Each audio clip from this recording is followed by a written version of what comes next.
وزیر خارجہ شاہ محمود قریشی برطانیہ میں پاکستانی کمیونٹی سے ویڈیو لنک کے ذریعے خطاب کر رہے ہیں۔ انہوں نے برطانیہ میں بسنے والے پاکستانی کمیونٹی اور تمام کشمیری بہن بھائیوں کا شکریہ ادا کیا کہ جس طریقے سے وہ کشمیر کا معاملہ اس وقت پوری دنیا کے سامنے اٹھا رہے ہیں۔ وزیر خارجہ شاہ محمود قریشی اس وقت موجود ہیں دفتر خارجہ میں، جہاں وہ ویڈیو لنک کے ذریعے برطانیہ میں مقیم پاکستانی کمیونٹی سے خطاب کر رہے ہیں۔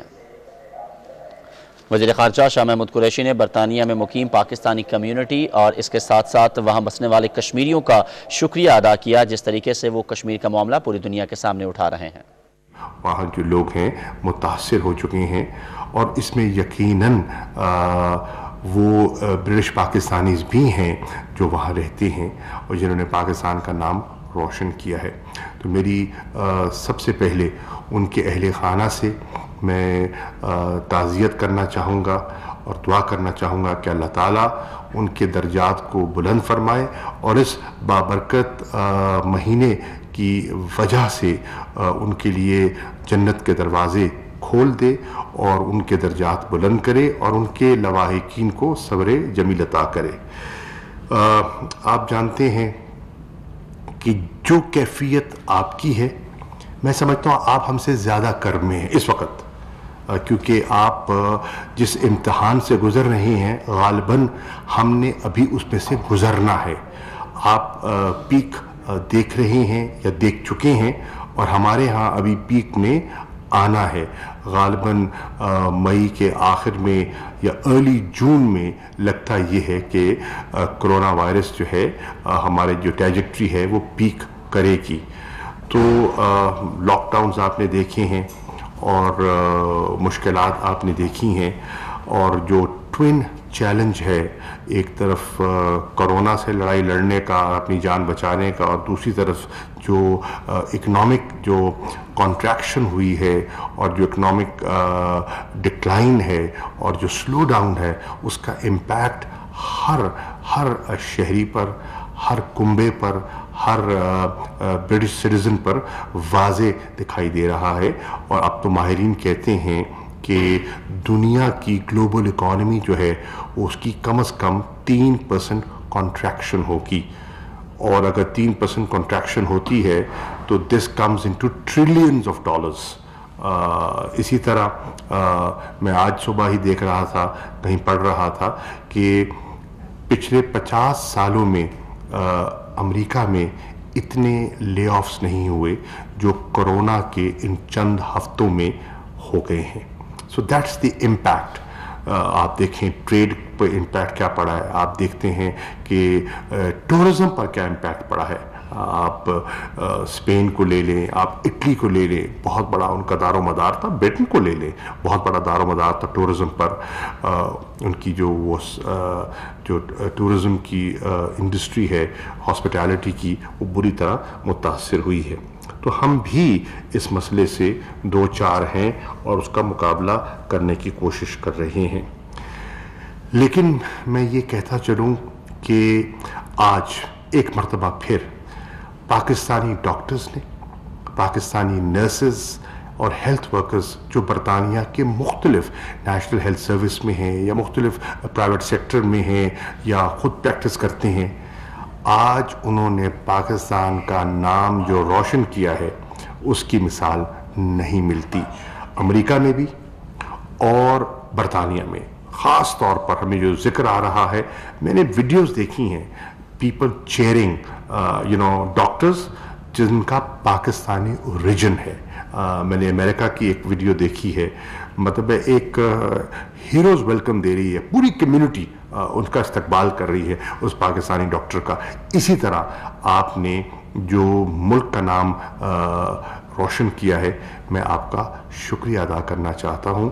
آپ نے اپنی جان کو خطرے میں ڈال کر اور جس بہادری سے، جس ہمت سے آپ نے لوگوں کی جانوں کو بچانے کی کوشش کی ہے، اللہ تعالیٰ آپ کو محفوظ بھی رکھے اور اس کا اجر بھی عطا کرے۔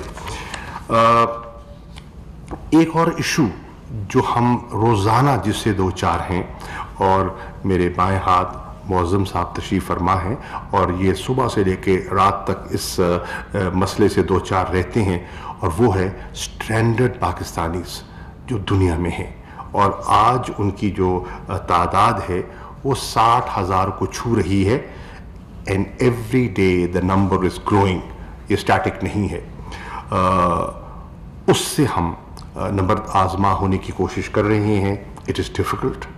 جہاں بہت سی ایئر لائنس نہیں فنکشن کر رہی, بہت سے ایسے ملک بھی ہیں جہاں کرفیو تھا, لاک ڈاؤن تھا مکمل, ایئرپورٹس فنکشن نہیں کر رہے, تو وہاں اس صورتحال میں پاکستانیوں کو جو واپس آنا چاہتے ہیں, جو ہماری ایمبیسیز میں, مشنز میں اپنے آپ کو رجسٹر کروا چکے ہیں, ان کو واپس کیسے لایا جائے؟ آسان نہیں ہے. یہاں بھی دقتیں ہیں, یہاں بھی ہم نے مینیج کرنا ہے, اپنی کیپیسٹی کو دیکھنا ہے, ٹیسٹنگ فیسلٹیز کو دیکھنا ہے, کوارنٹین کیپیسٹی کو دیکھنا ہے, اور سیف اور ریگولیٹڈ ریٹرن کا جو ہمارا فلسفہ ہے اس کو سامنے لے کر ہم مینیج کرنے کی کوشش کر رہے ہیں. آپ کی اطلاع کے لیے اس وقت تک ہم تقریباً 10,000 پاکستانیوں کو مختلف ممالک سے, مختلف شہروں سے واپس لانے میں کامیاب ہو گئے ہیں. اسی طرح برطانیہ میں میری اطلاع کے مطابق خاصے پاکستانی ہیں, برٹش نیشنلز ہیں جو آنا چاہتے ہیں, اسٹوڈنٹس ہیں جن کی یونیورسٹیز بند ہو گئی ہیں, ان کو ڈوم سے کہا ہے کہ بھئی آپ باہر جائیے, اور وسائل نہیں ہیں. بہت سے لوگ ایسے ہیں جن کی ویزاز جو ہیں وہ ایکسپائر کر گئے ہیں, and they need to come back. تو اس کے لیے ہم کوشش کر رہے ہیں, اور ابھی تک برطانیہ میں سے ہم 14 فلائٹس ہم نے مینیج کی ہیں, اور 14 فلائٹ سے ہم 2,285 پاکستانیوں کو, برٹش پاکستانیوں کو اور پاکستانیوں کو واپس لانے میں کامیاب ہوئے ہیں. لیکن نمبر بہت بڑا ہے, چیلنج بہت بڑا ہے, اور ہمیں آپ کی دقت کا اور آپ کی تکلیف کا اور آپ کی فرسٹریشن کا پورا احساس ہے. But bear with us. یقین جانیں ہماری حد الوسع کوشش ہے کہ آپ کے لیے آسانی پیدا کریں. جتنے مشنز ہیں ہم آپ کو ان کو درخواست کر چکے ہیں ان رائٹنگ کہ ان دیز ڈیفیکلٹ ٹائمز وہ فراخ دلی سے آپ سے رابطے میں بھی رہیں, اور آپ کو لک آفٹر بھی کریں, آپ سے انگیج کریں, آپ سے کمیونیکیٹ کریں, اور جو ہو سکتا ہے غم اور تکلیف بانٹی جاتی ہے. سب تو کوئی سمیٹ نہیں سکتا, لیکن اس بوجھ کو بانٹا جاتا ہے, اور انشاءاللہ اس کو ہم بانٹنے کی پوری کوشش کریں گے. ہم نے کوشش کی ہے کہ پی آئی اے کے ساتھ ساتھ ہم کسی اور ایئر لائن کا بھی سہارا لیں, تاکہ ہماری رفتار جو ہے, جیسے جیسے ہماری مقامی کیپیسٹی میں اضافہ ہو رہا ہے, ہماری رفتار میں اضافہ ہو. تو اب قطر کے ساتھ ایک ارینجمنٹ ہو چکا ہے کہ جو چھوٹے چھوٹے شہروں میں لوگ پھنسے ہوئے ہیں وہ ان ہبز میں آ جائیں, دوحہ پہ آ جائیں یا دبئی میں آ جائیں, اور وہاں سے ہم اس ایک معقول بلک کو واپس لائیں. لنڈن میں, برمنگھم میں, مینچسٹر میں تو تعداد کافی ہے, لیکن ایسے ممالک بھی ہیں کہیں 8 لوگ پھنسے ہیں, کہیں 4 پھنسے ہیں, کہیں 14 ہیں, تو وہاں اسپیشل فلائٹ کا جانا ممکن نہیں ہے. تو ہمیں اس قسم کی ارینجمنٹ کرنی ہوگی. میں آپ کی خدمت میں یہ بھی عرض کرنا چاہوں گا کہ حکومت پاکستان نے جانتے ہوئے کہ یہ کتنی خطرناک یہ مرض ہے, اور آج میں یہ بھی کہیں پڑھ رہا تھا کہ now there are many experts that feel کہ یہ غالباً 1918 کے فلو جتنی بھیانک یہ وبا ہے, اور اللہ نہ کرے اس زمانے میں خیر پاپولیشن بھی کم تھی, اور جو اموات کا فگر تھا اٹ از اسکیری. اللہ نہ کرے ہم ان فگرز کو چھوئیں, لیکن we have to be prepared for the worst. Pakistan کی گورنمنٹ نے, آپ کی حکومت نے کوشش کی ہے کہ ہم اس کو اپنے وسائل کے مطابق جتنا مینیج کر سکتے ہیں ہم مینیج کریں, اسے کنٹین کریں. کنٹین کرنے کے لیے ہم نے اپنی حکمت عملی اپنائی ہے, اور اس کے تحت ہم آگے بڑھ رہے ہیں. اس وقت تک پاکستان میں 11,145 ایسے اشخاص ہیں جو متاثر ہوئے ہیں اس مرض میں, اور 237 بدقسمتی سے اموات بھی ہو چکی ہیں. پہلے تو یہ امپورٹ ہوا, اور اب جو لیٹسٹ فگر ہے میں آپ سے شیئر کرتا ہوں, 79%